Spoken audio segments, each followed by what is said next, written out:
뉴욕 증시는 추수감사절로 인한 휴장을 보였습니다. 유럽 증시는 이에 따라서 특별한 움직임 없이 약보합세로 마무리가 됐는데, 매년 추수감사절 전후에 유럽 증시 상황이 특별한 움직임이 없었다라는 것을 감안한다면 그냥 평이했다, 이렇게 분석을 할 수가 있을 것 같습니다. 그런 반면에 유가는 45달러를 돌파하게 되면서 이제 새로운 업종들, 즉 유가가 올라가는 것에 대한 기대치를 반영할 수 있는 그런 업종, 정화조라고 하죠. 정유화학, 조선, 이쪽 업종들이 크게 상승할 것이다 라는 전망이 나오고 있습니다. 여기에 대한 얘기들 전달을 해드리도록 하겠습니다. 회복세를 보이고 있는 자동차 산업, 자동차 업종에 대한 이야기는 계속해서 말씀을 드리고 있었습니다만, 이제 환율이 계속 떨어짐에 따라서 이 자동차 산업은 자꾸 위축될 것이다, 이런 전망도 같이 나오더라고요. 그렇지만 점차적으로 이제 판매량이 늘어나게 되고, 또 자동차 업종 내에서도 이제 그 구분들이 여러 개가 있는데, 그 중에서 잘 나가는 업종이 있고 또 못 나가는 업종이 있고 이렇게 됐다고 합니다. 그래서 어느 분야가 좀 잘 나가고 있는지, 또 어느 분야에 집중을 해야 되는지, 자동차 산업은 왜 잘 나간다고 하고 있는지 이야기를 들어보도록 하겠습니다. 한국은행이 성장률 전망치를 올렸습니다. 이 성장률 전망치에 대한 기준은 올 연말까지 코로나의 확산이 지속되고, 그 다음에 내년도 중반 이후에 이런 백신 접종이 보편화될 것이다라는 것을 전망을 했다라고 하기 때문에, 이 성장률 전망이 상승으로 전환됐다라는 것은 상당히 좀 고무적인 내용이 아닐까라고 생각됩니다. 여기에 대한 이야기도 전달해 드리도록 하겠습니다.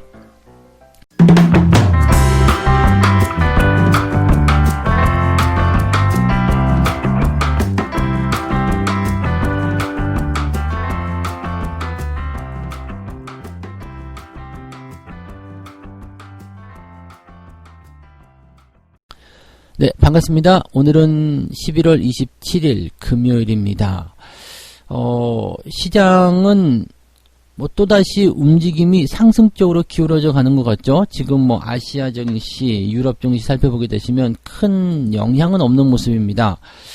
미국 시장도 추수감사절 전에 조금 하락을 하면서 마무리가 되긴 했습니다만, 이 추수감사절이 지나고 난 이후에 대체적으로 주가가 상승했었던 과거의 사례를 비춰본다라면, 내일은 또 조기 폐장이겠죠. 근데 그런 부분들이 있다고 치더라도 시장에 대한 관점들은 긍정적으로 계속 풀이가 되고 있다, 이렇게 생각하시면 되겠습니다. 다만 이제 미국에서도 추수감사절에 대한 어떤 기대감이 분명히 있긴 합니다만은, 그런 내용들이 있겠죠.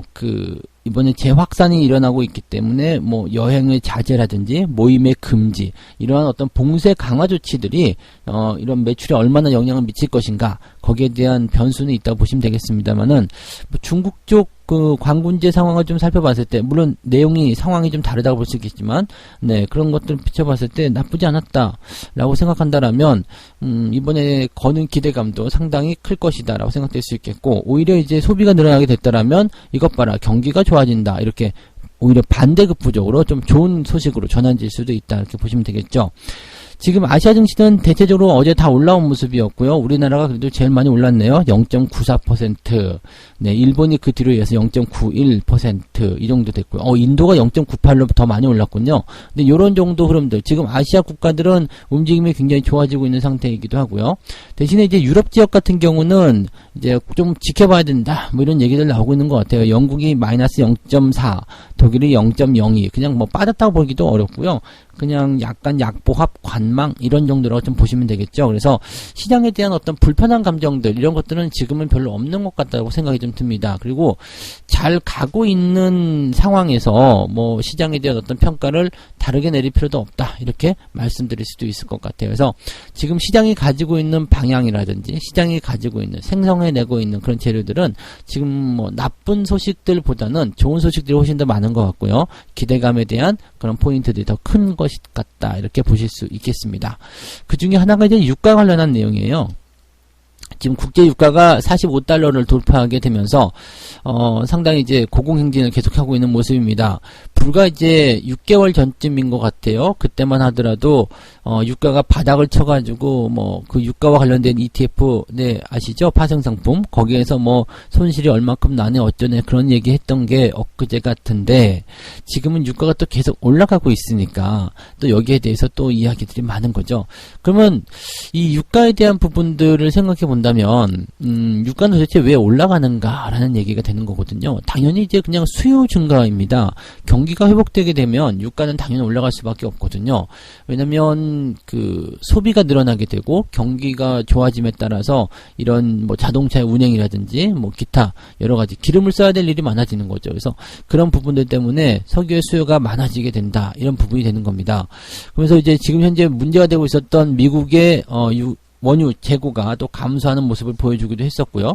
원유 재고가 감소하게 되면은 이 재고가 감소했다는 것은 그만큼 공급보다 수요가 많았다는 것을 의미하기도 하거든요. 그래서 지금 현재 시점이라면 계속 유가의 상승은 지속될 수도 있다라고 볼 수도 있겠습니다. 또 백신 개발 이후에 수요가 증가할 것이다 라는 어떤 기대감들도 계속 커지고 있는 거죠.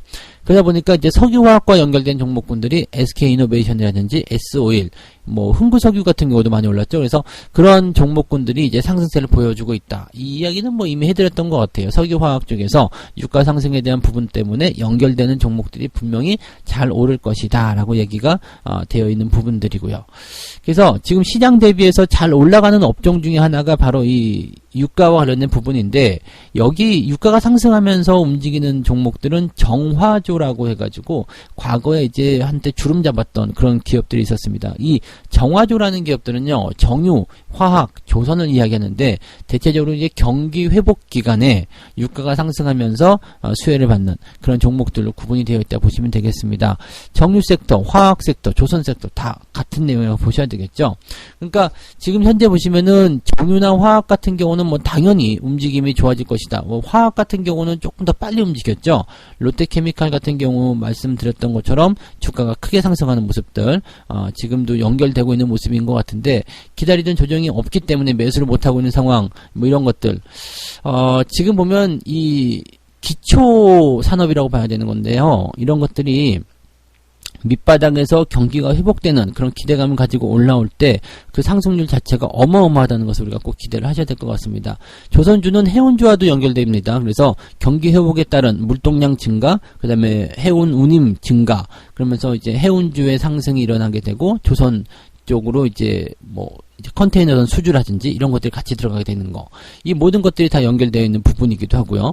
또 플랜트 관련해 가지고 건설주들도 같이 보셔야 됩니다. 해외 쪽에 이 플랜트 시공 능력이 있는 대형 건설주들 있죠. 현대건설이 이제 가장 좋을 거다 볼 수 있겠는데 현대건설, 뭐 삼성 엔지니어링 이런 기업들 있죠. 이제 기업들 내용에 들어가 보시면은 이 기업이 어떤 사업을 영위하는지 대충 나오거든요. 그러니까 그런 부분들 또 한번 살펴볼 필요가 있겠고요.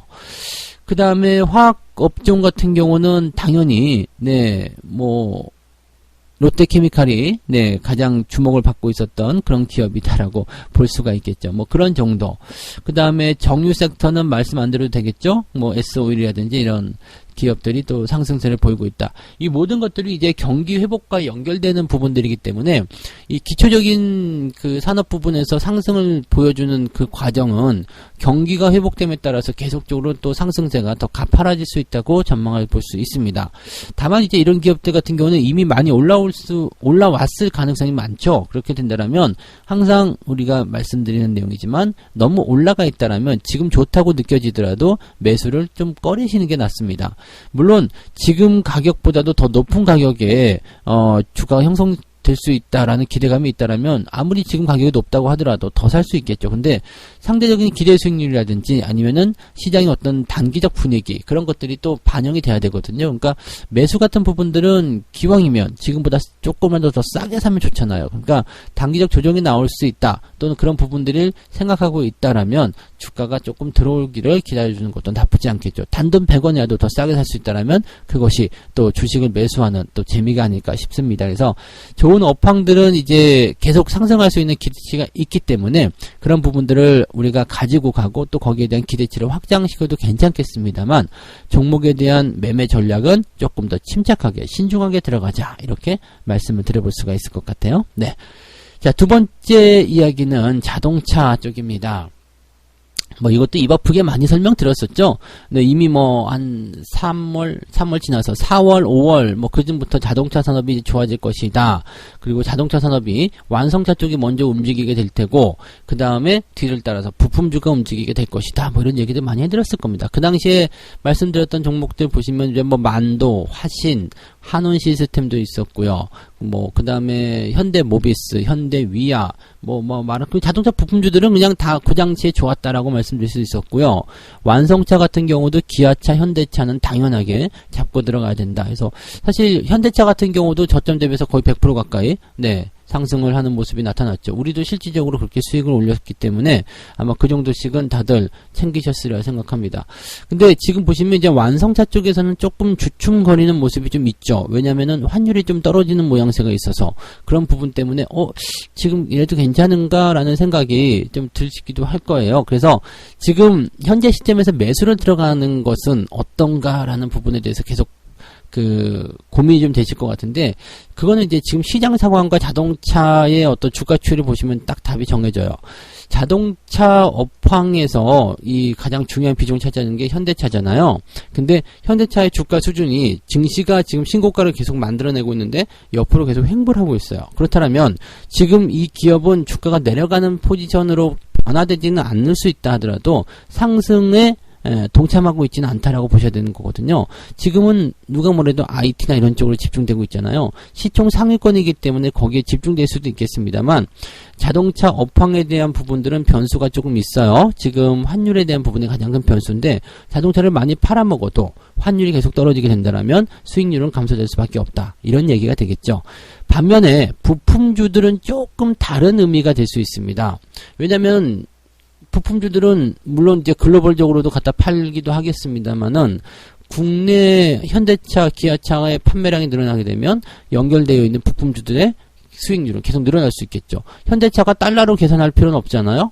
그렇다면 국내 자동차 기업들의 입장에서는 돈을 벌어들일 수 있는 그 기회들은 훨씬 더 많죠. 그리고 환율과 연결되는 부분들은 크지 않다라고 볼 수도 있겠습니다. 그래서 물론 이제 해외에 팔아먹는 그런 상황이라면 조금 다른 부분이 있을 수 있겠습니다만 국내에 있는 그런 자동차 부품 회사들 같은 경우는 환율의 영향을 크게 받지 않는다. 자동차 판매량이 증가하게 되면 실적이 증가한다. 이런 식으로 접근하셔도 됩니다. 그래서 지금 보시면 이제 자동차 부품주들의 수익률이 굉장히 잘 나오고 있다는 것도 추세가 여전히 꾸준하게 잘 진행되고 있다는 것도 우리가 생각해 볼 만한 내용이라고 보시면 되는 거죠. 반면에 이제 이런 것도 있습니다. 자동차 업황 쪽에서 이제 분야, 섹터가 좀 나뉘고 있다라는 거죠. 내연기관 관련한 부분들은 계속해서 이제 좀 비중이 축소된다거나 이렇게 될 수도 있습니다. 지금 삼보 모터스라든지 세종공업 이런 기업들은 오히려 상승률이 좀 둔화됐다라고 얘기가 나오는데 얘네들은 뭐 만들어? 내연기관. 그러면 이제 안 되지. 이런 식으로 얘기가 나오는 거거든요.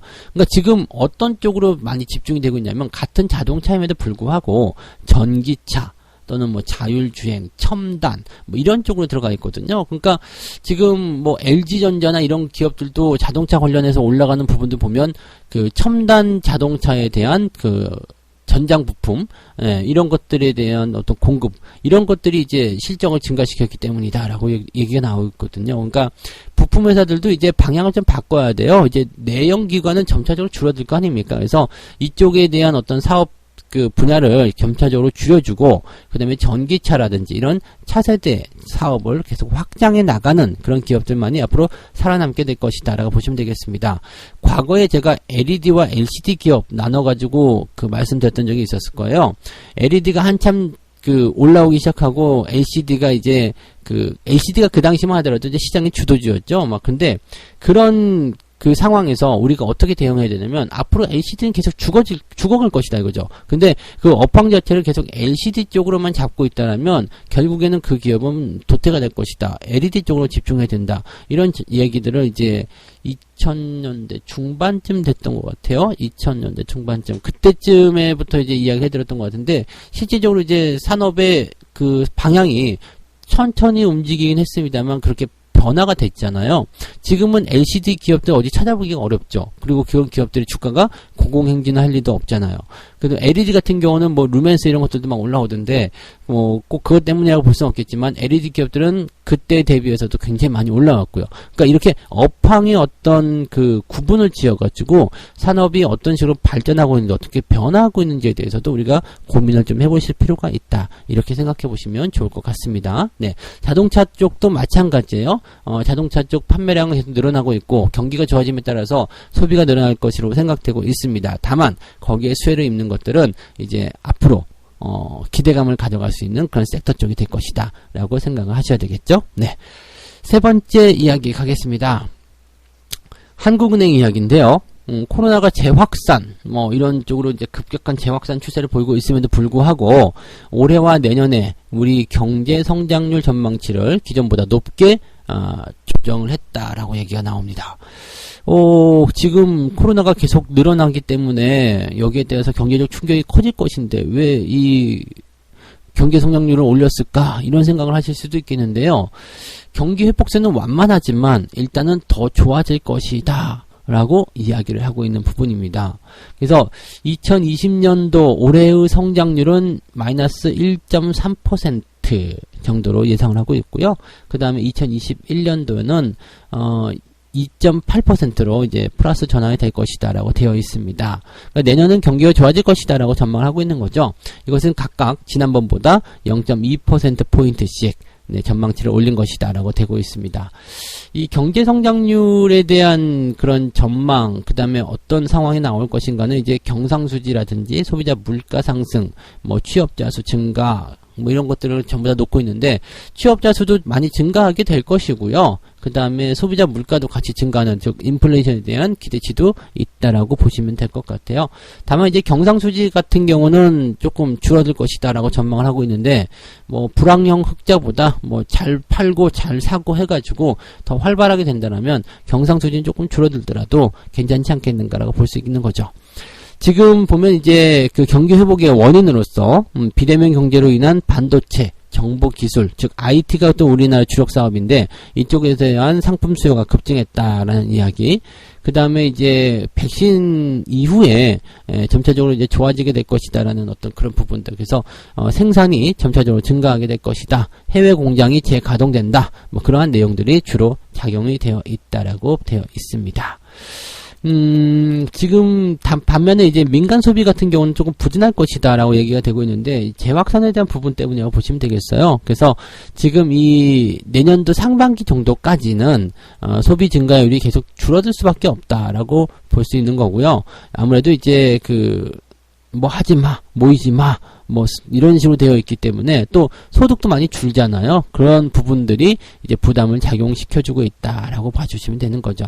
그래서 지금 이 한국은행의 시나리오, 이 전망이 지금 내년도 중반 시점에 백신이 접종될 것이다 라는 것을 이제 초점을 맞춰놓고 있는 상황이기 때문에 뭐 여기에 대해서는 유동성이 좀 있을 수 있겠죠. 백신이 더 늦게 맞춰진다든지 아니면은 뭐 더 일찍 된다면 더 좋아질 테고요. 그래서 그런 것들에 대한 변수는 분명히 남아 있겠습니다만 일단 가장 보편적으로 알고 있는 내년도 중반 이후에 백신 접종이 본격적으로 시작되고 보편적으로 이루어진다라고 가정했을 때 우리 경제는 지금보다도 훨씬 좋아질 것이다 라고 얘기를 하면 되는 겁니다. 증시 상황은 그것을 미리 반영하는 성격이 있어요. 그래서 지금 만약 그런 정도라면 내년 상반기 정도까지는 지속적인 주가 상승을 또 기대해봐도 되지 않겠는가. 그러니까 사실 외국인들 입장에서는 그런 상태를 보고 있다라면 저평가된 기업들 사는데 아주 혈안이 돼야 되겠죠. 우리나라 삼성전자에 외국인들이 목을 매달고 있는 그런 상황들이 다 거기에서 나오는 부분이라고 생각하시면 될 것 같습니다. 단순하게 배당을 받기 위한 매수 유입이 아니에요. 배당을 받기 위해서 저렇게 무지막지한 매수 물량이 들어올 수가 없거든요. 그냥 저평가 시점에서 시세 차익을 노리는 그러한 움직임이라고 보시면 되겠고요. 이러한 기조는 내년 3월 말 공매도가 종료되는 공매도 금지가 종료되는 그 시점까지 계속 이어질 가능성이 높기 때문에요. 아마도 외국인들의 매수 흐름들은 뭐 많이 샀다가 조금 팔았다 이런 상황이 나타날 수 있겠습니다만 당분간은 지속적으로 계속 유입되지 않겠느냐 이렇게 판단을 해봐야 되는 부분이겠죠. 그래서 시장에 대한 기대치 계속적으로 높여가셔도 별 문제 없을 것이다 이렇게 말씀을 드려봅니다. 자, 오늘은 세 가지 이야기, 해외 시장 이야기는 조금 덜 해드렸습니다만, 지금은 국내 시장이 더 중요한 위치인 것 같으니까 그렇게 이해를 좀 해주시기 바라고요. 미국 정도 놀았잖아요. 그래서 같이 논 거죠. 자, 유가가 45달러에 넘어가면서 이제 정화조 관련 기업들이 상승하고 있다라는 이야기 전달해 드렸고요. 회복세를 보이는 자동차 산업, 근데 그 중에서도 이제 부품주들의 관심을 좀 많이 가져야 되고, 부품주 중에서도 이제 미래차, 그 미래 먹거리에 관련된 그런 쪽으로 섹터를 나눠서 접근해야지 유리하다 말씀을 드렸습니다. 한국의 경제 성장률 전망치 내년도는 무조건 좋아진다 이런 얘기가 있고요. 그래서 그런 부분들 때문에 외국인들이 매수가 들어온다면 저평가된 기업들 쪽으로 계속 들어오게 될 것이다 라고 얘기를 하시면 되겠습니다. 마침 책 한 꼭지 읽어드릴 것도 저평가 종목에 대한 이야기 같아요. 투자의 본질만큼은 달라지지 않았다. 지금도 저퍼 종목은 용기 있게 매수하는 투자자들에게 그만한 기회를 가져다 주고 있다. 오늘날에도 투자자들은 군중 심리에서 벗어나지 못하고 있다. 다만 과거와 다른 점이 있다면 최근에는 활용 가능한 정보의 양이 실로 엄청남에도 불구하고 기업의 실적이나 펀더멘털에 대한 충분한 분석이나 지식 없이 무작정 덤비는 단기 투자자들 역시 많다는 사실이다. 야, 현실을 너무나 잘 꼬집었어. 이 책 굉장히 오래된 책인데요. 현실을 아주 그냥 아직까지도 꼬집고 있습니다. 이건 뭐냐면 시장은 바뀌지 않는다는 이야기예요. 가장 무서운 이야기 지난번에 한번 해드렸죠. 시장은 아무것도 변한 게 없는데 사람들의 얼굴만 계속 바뀌더라. 네, 그건 뭐예요? 네, 진득하니 시장과 함께 움직이지 않고 그냥 여기 찔렀다 저기 찔렀다가 막 그렇게 단기성 매매로만 접근하시는 사람들이 결국에는 시장의 변동성을 감당해내지 못하고 시장에서 밀려나게 됐다. 또 새로운 삶이 들어왔다. 이런 것밖에 안 되는 거거든요. 그러니까 여러분들 어느 것이 현명한 투자인지 그런 것들을 잘 기억해 보시고 투자의 어떤 좋은 기준으로 삼으셨으면 좋겠습니다. 자, 오늘 여기까지 갈까요? 네, 오늘은 여기까지 하시고요. 아침 9시부터 라이브 방송 진행됩니다. 네, 그러니까 오늘은 또 여러분들 라이브에 일찍 오셔가지고 어떤 일이 생기는지 또 주말장은 어떤 식으로 반응을 해야 되는지 거기에 대한 이야기들 같이 풀어나가시면 좋겠습니다. 자, 조금 있다가 라이브에서 뵙겠습니다. 라이브는 88TV 유튜브에서 동시 진행되는 거 알고 계시죠? 네, 여기까지 진행하겠습니다. 고맙습니다.